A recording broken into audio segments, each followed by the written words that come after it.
Le doy nuevamente la bienvenida a Jorge, analista económico. En el preámbulo que comentábamos antes de esta entrevista, hablábamos sobre el incremento ahora a este valor del salario básico unificado, pero la inquietud por parte de la ciudadanía, Jorge, es: ¿este valor va acompañado también de un incremento al valor de la canasta básica? ¿Van a subir los precios?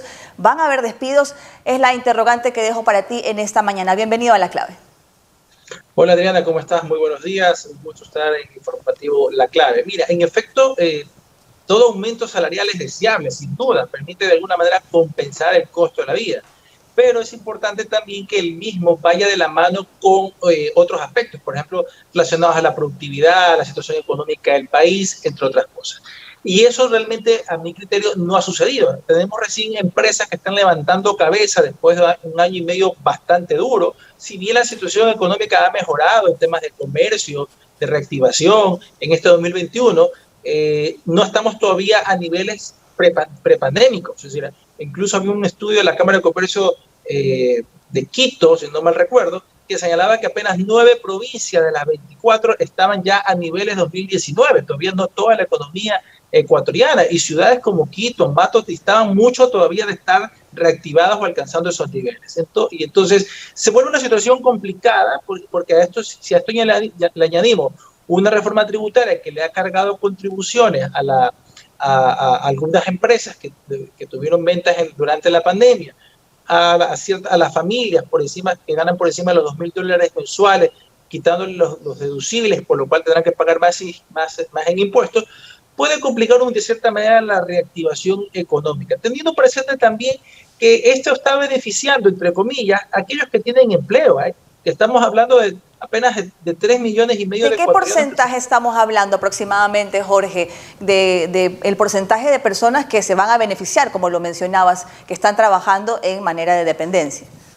Estamos hablando de un 35%, 36% aproximadamente que se beneficiaría de una situación de esta característica. Cuando hay que hacer reformas y legislar también en función de esos 6,5 millones ecuatorianos, o 65% que están en condiciones o edad para trabajar, que no tienen una situación laboral estable, que están desempleados o subempleados. Entonces, es importante avanzar en estímulos tributarios, en reformas laborales, en mejoras de la competitividad, ser más eficientemente productivo, para que un costo laboral de esta magnitud pueda ser asumido por las empresas sin necesidad que esto se traduzca en un aumento de precios. Otra inquietud que también surge, Jorge: estamos con una canasta básica que está por encima de los $715 realmente. Este aumento al salario básico, ¿es realmente un respiro para el bolsillo de los ecuatorianos, o, como lo diríamos aquí criollamente, es solamente un parche para tapar los huecos económicos que vive en este momento la ciudadanía después de un periodo de pandemia que todavía lo estamos viviendo? Mira, la canasta básica, en efecto, Adriana, como bien lo mencionas, está en $715 promedio. Hay ciudades que están en 706 y hay ciudades como Cuenca que están en 740. Es decir, depende de la ciudad en la que se mida, ya cambia el costo de la canasta.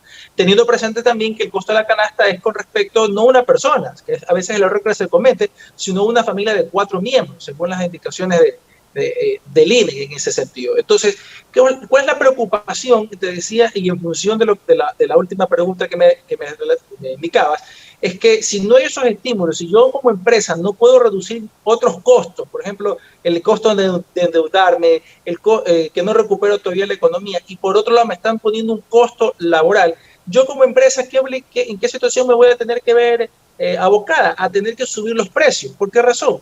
Porque hay que ver si las personas reaccionan enseguida consumiendo. Yo no puedo como empresa hacer ahorita inversiones o contratar trabajadores, etcétera, por lo menos en el corto plazo, hasta no saber si ese efecto en el consumo derivado del aumento del salario va realmente a ser efectivo, si realmente va a hacer que la gente se lance a comprar. Entonces, para mí lo más fácil como empresa, ¿qué va a hacer? Subir el precio.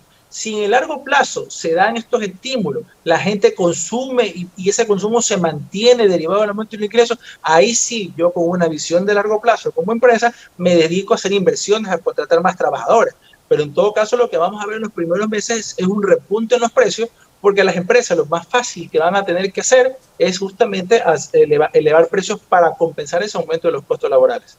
Jorge, ¿tiene que ir de la mano de otra medida este aumento del salario básico? Se preguntan algunos sectores, desde el Frente Unitario de Trabajadores, algunas organizaciones que amparan, que avalan al trabajador, se preguntan qué va a pasar después. Hay un aumento, pero lo que mencionábamos, sí, vienen otros incrementos. Luego de este aumento del 6%, también va a influir en el pago de las pensiones alimenticias, de las multas de tránsito, de algunas, digamos, indicadores que estamos viendo que van a ser mucho más difíciles poder suplir por parte de la ciudadanía. ¿Qué otra medida tiene que ir, de qué otra medida debería ir acompañado esto?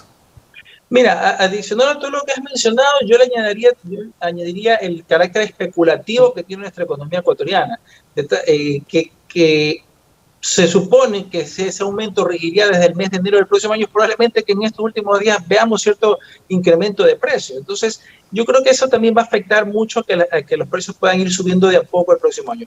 ¿Qué medidas tienen que ir acompañadas? Medidas que permitan abaratar la estructura de costo de las empresas. Si yo ya subí el costo laboral derivado de un aumento del salario básico unificado, avancemos en otras medidas para reducción de costos. Por ejemplo, tenemos uno de los costos de energía eléctrica más altos de América Latina, a pesar de tener 14 hidroeléctricas. Tenemos los costos financieros más altos también de América Latina. ¿Cómo es posible que en un país dolarizado las empresas presten entre el 8, 9, 10% a tasa de interés un crédito, o las microempresas presten a tasas de 27, 28%? Entonces, ahí tenemos dos costos bastante elevados que impactan la estructura de costo, valga la redundancia, del producto, de los bienes o servicios que ofrezcamos, y que eso se traslada vía precio. Entonces, ahí tenemos dos cosas con las que tendríamos que ir trabajando. Reducción de tasas de interés a través, por ejemplo, de la internacionalización del sistema financiero, bajar los costos de los servicios básicos, como el caso de la luz eléctrica. Tal vez por ahí, a pesar de que se acabó de aprobar una reforma tributaria, generar estímulos tributarios de tal manera que eso ayude a bajar los costos, otros costos de las empresas, y en conjunto, con ese costo laboral, de cierta forma se compense y no existe un aumento de precios necesariamente. Viene otro punto de vista, Jorge, y es también el de los empresarios, ¿no? Vamos a ir el otro lado de la orilla. Algunos también han mencionado, y esto lo voy a leer textualmente, lo había mencionado hace poco, el día de ayer, Francisco Miranda, el presidente de la Asociación Nacional de Exportadores de Cacao, dice que existe una preocupación por el alto impacto que tendrá el alza de sus costos de producción. Incluso indicó que este costo habría que transferirlo al precio de compra, es decir, pagar menos por el cacao a los agricultores. ¿Qué hacemos con estos casos cuando ahora vamos a ver a quién lanzamos la pelotita? Listo, yo tengo que subir los precios para poder pagar mi mano de obra, pero ¿de qué lado voy también a reducir los pagos que tengo que hacer? Eso justamente, ya estamos hablando de costos que desde el Estado deberían estarse para que puedan bajar los costos de producción de las empresas. Y tú bien señalas, a los empresarios, hasta esperar que se pueda reducir la tasa de interés, hasta esperar que se baje el costo de energía eléctrica, ellos van a tener que tomar medidas para no tener que subir precios. Y tú bien lo mencionas, Adriana, una de ellas podría ser justamente pagarle menos a sus proveedores, cualquiera que esto sea. Tú estabas dando el ejemplo de cacao, pero a todos aquellos proveedores tendré que tal vez ver formas de dilatarles más los pagos, ya no pagarle en 30, sino en 45 días, pagarle menos por la materia prima que me dan, o buscar otros proveedores para poder de alguna forma compensar, porque al final del día a nadie tampoco le conviene que suban los precios, a nadie le conviene, pero las empresas tampoco van a dejar de reducir su margen porque los costos están aumentando. Entonces yo de algún lado tendré que ver cómo mantengo mi rentabilidad, o le subo el precio, sabiendo que puedo perder el mercado, o bajo los costos, esperar hasta que el gobierno lo haga, me tomará más tiempo, así que veré cómo a través de los proveedores le reduzco los costos, o genero tal vez despidos para poder compensar de cierta forma, porque no solo es el aumento de $25 el salario básico, sino también los componentes de aportes patronales, de seguridad social y otros que las empresas también tienen que aportar. Es decir, todo sube y de cierta forma genera una cadena que las empresas tendrán que ver cómo la manejan y de alguna forma cómo optimizar también sus costos en general. Hace unos días conversábamos con uno de los dirigentes del Frente Unitario de Trabajadores. El sábado se dio una convención y entre los puntos que ellos habían detallado y que no estaban conformes era sobre estas medidas que no venían a la par. En ese momento no se había anunciado el incremento del salario básico, pero se veía venir. Y comentaban esto de estas medidas. Por otro lado, están solicitando la salida del actual ministro de Trabajo, Pedro Donoso. ¿Cómo crees tú que esto podría afectar esta insistencia constante de que se tendrían que mover las fichas dentro del gobierno? Por ejemplo, lo que ellos piden, que es la salida del ministro de Trabajo, Pedro Donoso. Lo veo complejo que salga Patricio Donoso, porque es uno de los hombres de confianza y fue miembro fundadores también de Creo. Es conocido por su rol empresarial, el presidente de la Cámara de Comercio de Quito en su momento, es decir, es alguien que siempre está ligado al empresariado. Y yo creo que de alguna forma eso también ha aguantado, por así decirlo, la reacción de los empresarios. Pero no toda medida es perfecta, no todos van a estar siempre contentos con lo que se adopte. Ya hay que ver en qué tan rápido va a ser esa generación de estímulos que hemos estado hablando o de compensaciones. Y entiéndase bien, compensaciones que no van por el lado de los subsidios, sino por el lado de que se pueda generar reducción de costos para las empresas. En todo caso, depende de la agilidad que se puede realizar este tipo de generación de estímulos, va a depender que el ministro se pueda mantener en su cargo. Adicional a ello, ya estábamos hablando desde un comienzo, de que esto se trata más de una medida política antes que técnica, porque yo como gobierno, yo ya prometí que iba a subir a $500 el sueldo hasta final de mi mandato, y obviamente la fórmula, así muy sencilla, sin mayores cuestiones matemáticas, es que yo suba 25, 25, 25, 25. Podría haber hecho 30, 30 y 40 hasta esperar que la economía lo haga.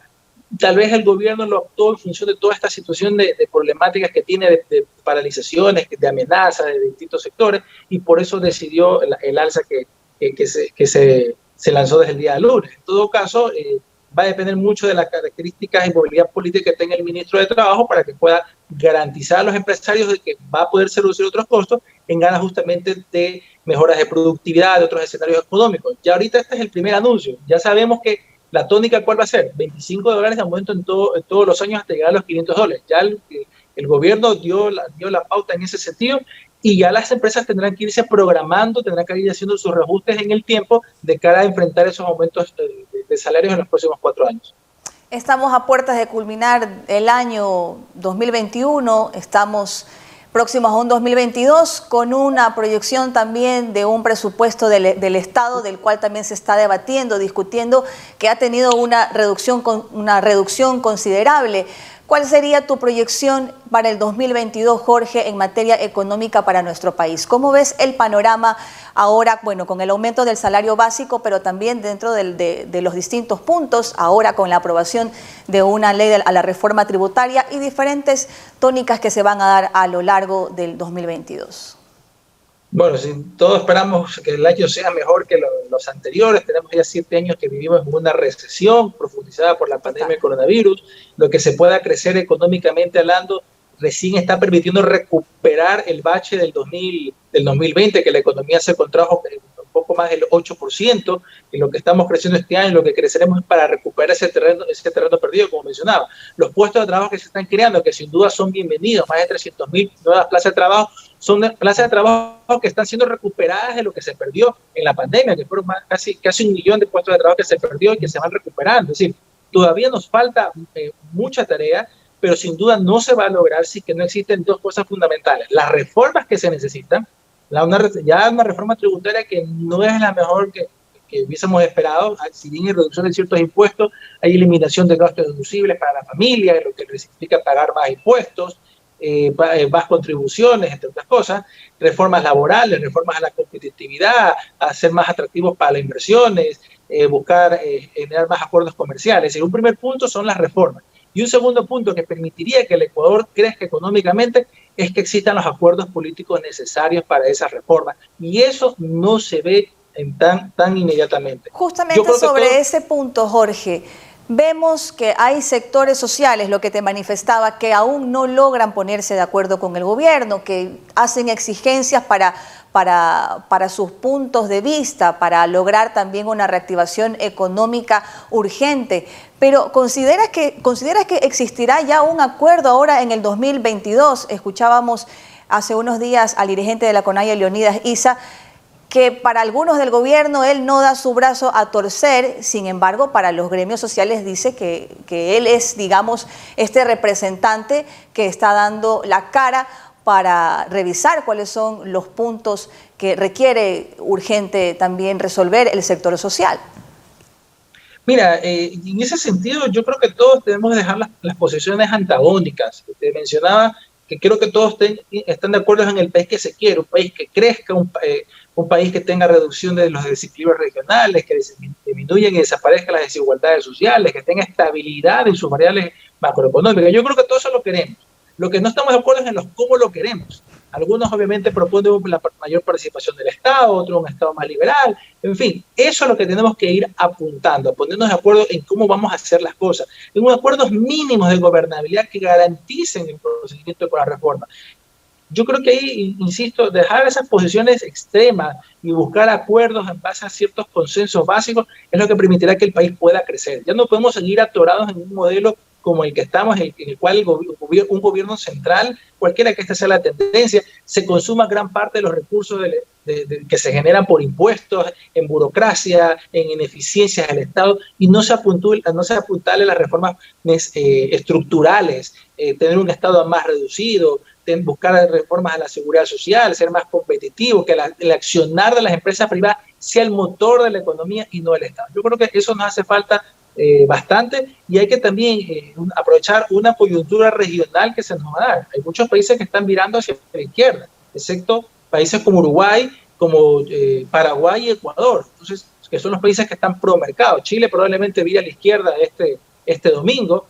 Colombia está Petro encabezando las encuestas, Lula también las encabeza, Chile ya viró, perdón, Perú ya viró a la izquierda. Entonces, países que se muestran como más de apertura son los que mencioné: Ecuador, Paraguay y Uruguay. Entonces, si no hacemos la reforma y si no hay acuerdos mínimos, tampoco sabremos aprovechar esa coyuntura regional. Bien, Jorge, te agradecemos muchísimo por haber participado esta mañana en La Clave.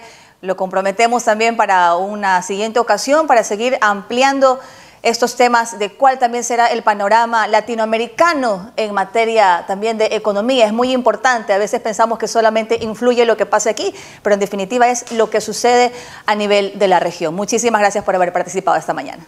A ti, Andrea, muchísimas gracias por la invitación y gustoso de estar en el informativo de La Clave.